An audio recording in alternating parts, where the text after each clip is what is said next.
हमारे को नहीं चाहिए। हमने अपनी घर की लेडीज को मना ही कर रखा है। हमने तो इतना भी बोल रखा है कि अगर केजरीवाल को वोट देगी ना इस बार, तू अगर वोट दे के भी आ गई तो अपने डिवोर्स पेपर भी साइन करवा लियो मेरे से। अब केजरीवाल तलाक की वजह बनेंगे, ऐसा आप कहना बनेंगे जी। मैं तो छोड़ूंगा अपनी मैडम के लिए अगर वो केजरीवाल को वोट दे के आई। कंट्रोल अंकल जी कंट्रोल। इस क्रिकेट के चक्कर में अपना जीवन मत बर्बाद करो। हम तो कहेंगे इस क्रिकेट की वीडियो को दिखाइए, आगे हम जो दिखाने वाले हैं उसको भी दिखाइए। तलाक की नौबत नहीं आएगी, जूता लेके दौड़ेगी वो। मेरी शादी नहीं हुई है, जब तक बीजेपी इंडिया से डिलीट नहीं हो जाएगी जब तक मैं शादी नहीं करूंगा। ये मेरा बीजेपी इंडिया से नहीं हटेगी, शादी नहीं करूंगा। शादी नहीं करूंगा मैं, सबसे बड़ी बात मैंने बोल दिया। मैं रेलुआ नहीं मारूंगा, करूंगा तो एक दिन शादी। हमारे लिए भी बनी है। अगर बीजेपी हटी ही नहीं तो क्या होगा? हटेगी, 5-6 साल में हटेगी। ये फ्यूचर देख लिया मैंने, हटेगी। मैं उसके बाद शादी कर लूंगा। जो पप्पू और उनके चमचों में ज्यादा फर्क नहीं है। एक प्रधानमंत्री बनने के बाद शादी करना चाहता है तो एक बीजेपी को हटा के शादी करना चाहता है, और जो दोनों मुमकिन नहीं लग रहे हैं इस जीवन में, इसके रडुआ ही मरेगा बेटा। ऐसी हाल रही तो शादी करना चाहिए राहुल गांधी से। हाँ क्यों नहीं, बट मैं चाहूंगी कि शादी के बाद मेरा सरनेम चोपड़ा ही रहे। हो गया। लेकिन क्या ऐसा क्या क्वालिटी आपको पसंद है राहुल गांधी की? मुझे उनका मजाकिया अंदाज बहुत पसंद है। और किशन भाई कुछ और कुछ बताइए राहुल गांधी के कुछ अच्छे क्वालिटी जो आपको पसंद है। यही उनका मजाकिया अंदाज। कोई तो सीरियस ले लो अपने पप्पू जी को। चोपड़ा आंटी को भी मजाकिया अंदाज पसंद है। अरे शादी करने के बाद बच्चे वच्चे करने हैं या फिर मनोरंजन का साधन बनाकर अकेले अकेले हंसना है, तब शादी मत करो। दुनिया हंस रही है, देश हंस रहा है, वही काफ़ी है। बाकी जहाँ तक तुमने बोला सरनेम बदलने का, तो सरनेम का कोई झंझट उस खानदान में है ही नहीं, बिल्कुल नहीं। कुछ भी रखो, अपना सरनेम जो है वही रखो या बदलो। कहलाओगी फिरोज खान की बहू या जो भी बोलते हैं वही कहलाओगी। संजय सिंह जी, नहीं संजय सिंह जी सुन लीजिए, अब आपको सुनना भी पड़ेगा। आपने लंबा बोला है, बीच में डिस्टर्ब मत कीजिए। ये आपके प्रवक्ताओं की हरकत है, आपकी नहीं, आप सांसद है। सुन लीजिए, मैंने आपसे एक ही सवाल पूछा माननीय सांसद जी। पंजाब में 2022 में लागू करने का वादा आपने डे 1 से किया था। आपने बोला था क्या 2 साल में हम पहले ये करेंगे, फिर मूड आएगा तब करेंगे। ये संगम सिनेमा के बाहर का समय नहीं है। ये पंजाब में आपने गारंटी दी थी कि प्रथम दिन से महिलाओं को देंगे। आप बताइए कि पहले दिन से लागू क्यों नहीं है वहां पे? अभी यहाँ पर भी मूड बदल जाएगा आपका, तो कब लागू करेंगे आप? हाँ नहीं बताइए ना, भाई सामान्य तरीके से सवाल पूछ रहे हो। अरे सामान्य तरीके से पूछ रहा हूँ। पंजाब में बोला था 2 साल करेंगे, पंजाब में दुखती नस को दबा दिया रे शहजाद भाई ने, दुखती नस को दबा दिया। वैसे शहजाद भाई संगम टॉकीज नहीं, शायद शुभम टॉकीज था, जहाँ ये टिकट ब्लैक करता था, ऐसा जो आरोप है। डिबेट था पैसों के लेके कि पंजाब में महिलाओं को क्यों नहीं दिया गया, तो भाई ये कैसे बताएगा? केजरीवाल बताएगा क्यों नहीं दिया है। मैं अभी आ रहा था ना सर, बिल्कुल यहाँ इंडिया गेट पे एक बहुत बड़ा पोस्टर लगा हुआ है, बड़ा नया सा लग रहा था। उस पर लिखा हुआ था, बीजेपी का पोस्टर था, उस पर लिखा हुआ था कि ये 2100 रुपये देने की बात कर रहे हैं, इन्होंने पंजाब में भी नहीं दिए। तो चलो एक मैं आपका पॉइंट एडमिट कर लेता हूँ कि हाँ आप राष्ट्र निर्माण कर रहे हो, आप सबसे गरीब तबके को वो जरूरतमंद चीजें दे रहे हो जिससे वो आगे बढ़ सकें। केवल गरीब को नहीं, हाँ मिडिल क्लास को भी। पर इस क्लेम पे आपका क्या कहना है कि पंजाब में तो हुआ नहीं? दे देंगे। अभी तो है सरकार हमारी, कहाँ जा रहे हैं, दे देंगे। गजब टू विवाद आदमी। बस भाई लोग यही वीडियो अपने अपने बीबियों को दिखा दो जो लाइन में लगी हैं, तलाक बिल्कुल नहीं होगा। घर में कलेश से बच जाओगे तुम लोग कि भाई अभी पंजाब में 2-3 साल ही तो हुए सरकार को, दे देंगे, अगला चुनाव आने तो दीजिए, एक किस्त डाल देंगे चुनाव जाते जाते, टेंशन नहीं लेने का। और यही कुछ हाल दिल्ली में, फार्म भर लो, मान लीजिए सरकार आ जाती है तो दे देंगे, जैसे और सब चीज़ों को दिया और सब सारे कामों को किया। तो यही कहेंगे, एक होता है टोपीबाज, ठीक है संभाल लेते हैं लोग उसको, एक होता है ढीठ टोपीबाज, सामने उसको पता होता है कि वो क्या बोल रहा है, पता तो सबको होता है टोपीबाजों को, लेकिन ये इतना समझता है कि सामने वाला मूर्ख है, हम जो टोपी पहनाएंगे वही जनता पहन लेगी। थोड़ी बहुत पॉलिटिक्स तो समझने लगा हूँ। हाँ। यमुना पे वोट नहीं मिलेंगे, 10 साल बाद ये कह रहे हैं, और बेशर्मी देखो, लाज शर्म का नामो निशान नहीं। ये कैसी आपदा? ये कह रहे हैं यमुना की सफाई से वोट नहीं मिलते। अरे वोट नहीं मिलेंगे तो क्या यमुना को बेहाल छोड़ देंगे? मोदी जी यमुना तो छोड़िए, ये ऐसा ढीठ टोपीबाज है कि वोट के लिए कुछ भी कर सकता है, रोहिंग्यों को सैलरी बांट सकता है, बच्चों की अपने परिवार का कसम खा के मुकर सकता है, जो बोला था हम कांग्रेस के साथ नहीं जाएंगे, तो ये कुछ भी कर सकता है। ये आतंकियों के घर में बैठ के खाना भी खा सकता है, कुछ भी कर सकता है वोट के लिए।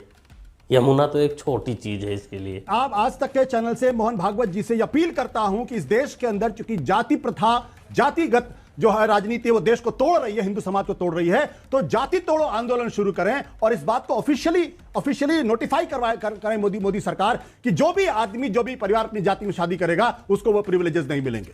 करिए कि बता कौन रहा है? वो आशुतोष जिसने अपना टाइटल गुप्ता बता दिया चुनाव के पहले। तो जी आप सबको पता ही होगा कि ये जो आशुतोष है, कलुआ है, ये केजरीवाल और पप्पू का चेला रह चुका है। तो भाई दोनों के थोड़े थोड़े गुण तो इसके अंदर होंगे ही। टोपी पहनाना, पलटी मारना केजरीवाल से सीखा होगा, बाकी जाति बदल कर काम चलाना ये तो शायद पप्पू से ही सीखा होगा, और किसी के बस का है ही नहीं। मेरे जैसा बेवकूफ इस देश में नहीं है। एक चीज और बता दो, धीरे से बताना कान में। दारू वारू फ्री बता रहा है कि दारू वारू? नहीं कुछ नहीं। दिल्ली में फ्री दारू है? नहीं। पानी आ रहा है? हाँ आ रहा। डेली आता है? हाँ। साफ पानी भी आता है? हाँ। यमुना साफ हो गई? हो गई। प्रदूषण नहीं है दिल्ली में? नहीं है। और लोकतंत्र? वो भी नहीं है। संविधान? नहीं है। कुछ भी नहीं है दिल्ली में? दिल्ली में तो कुछ भी नहीं है। दिल्ली में खड़े हैं हम, कहाँ बात कर रहे हैं? तो कुछ नहीं मिल रहा दिल्ली में? अरे सब कुछ मिल रहा है, अपने पैसे को कमाए खाओ। केजरीवाल जी तो कह रहे हैं फ्री दे रहे हैं। नहीं और मोदी का राशन चल रहा है आपके यहाँ पर? हाँ। आपको मिल रहा है? हाँ राशन कार्ड है। जी कुल मिलाकर चाचा जी हो गए थे कंफ्यूज।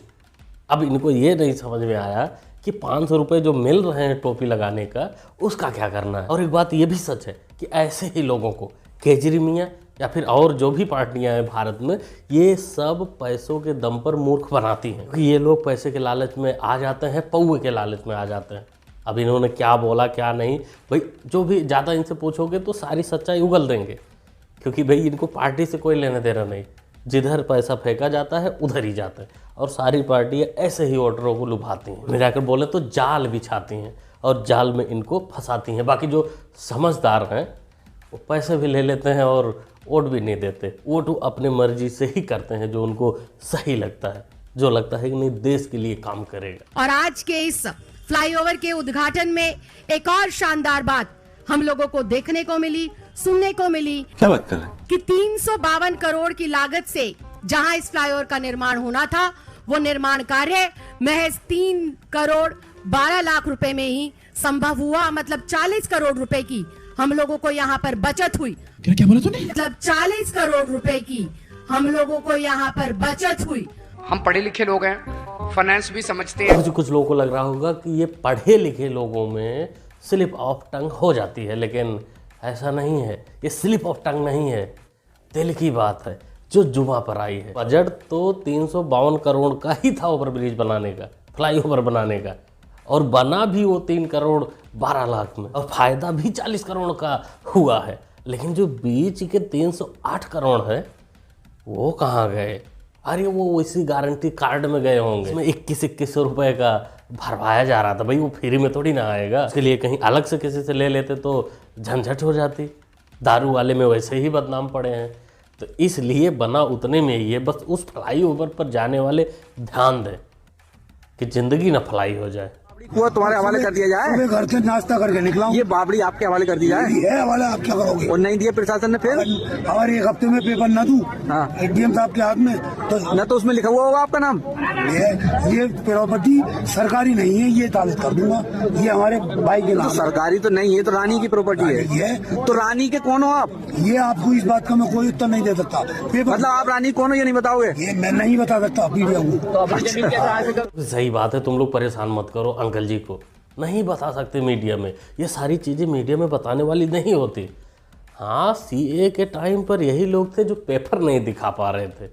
अब ये पेपर दौड़ दौड़ कर दिखाएंगे, लेकिन इनसे जो पूछा जा रहा है तुम रानी की क्या लगते हो, ये नहीं पूछना चाहिए, अंदर की बात है। भाई राजा जी अपने समय में गए होंगे शिकार पर, उनके जो सेना रही होगी, हो सकता है 1-2 थक गए होंगे, और इसके ख़ानदान की कुटिया में, अरे झोपड़ी में आराम कर लिए होंगे 1-2 मिनट, 1-2 घंटा, जो भी हो। ये बताने की ज़रूरत तो है नहीं, आप लोग खुद ही समझदार हैं कि ये रानी का क्या लगता होगा? सुल्ताना बेगम आखिरी मुगल बादशाह बहादुर शाह जफर की प्रपौत्र वधू हैं, जो अब कोलकाता के पास हावड़ा की एक झुग्गी बस्ती में बड़ी गुर्बत और गरीबी में अपने दिन आजकल बिता रही। अब आप ये सोचिए, जो मुगल अपने जन्मदिन पर खुद को सोने से तुलवाया करते थे, उनके वंशज आज झुग्गी झोंपड़ी बस्तियों में इतनी गरीबी में अपने दिन बिता रहे। देखो जी, इन मुगलिया और बाबर के औलादों के साथ बुरा हो रहा है भारत में। ऐसा नहीं होना चाहिए। एक बार योगी जी ने बोला था कि बाबर की औलादें पंचर बनाती हैं, भीख मांगती हैं, लेकिन हम तो कहेंगे इन मुगलिया और बाबर की जो औलादें बची हैं हिंदुस्तान में, अगर हम कभी प्रधानमंत्री बनेंगे तो उनको राम मंदिर के बाहर भीख मांगने का परमिशन देंगे, जिससे ये दिन भर भीख मांगे और शाम को अपने पूर्वजों को याद करें कि सनातन कभी ख़त्म नहीं हो सकता, कितनी भी कोशिश कर लो। हर हर महादेव। आप सभी को बाबा विश्वनाथ की नगरी से मैं रोशनी कुशल जायसवाल 2025 की शुरुआत बाबा विश्वनाथ के दर्शन करके शुरू कर रही हूँ, और आप सबकी का भी 2025 बहुत ही ज़्यादा शुभ रहे, यही मेरी मनोकामना है। जो लोग काफ़ी परेशान थे, आप लोग भी परेशान थे कि अंगूरी भाभी कहाँ है।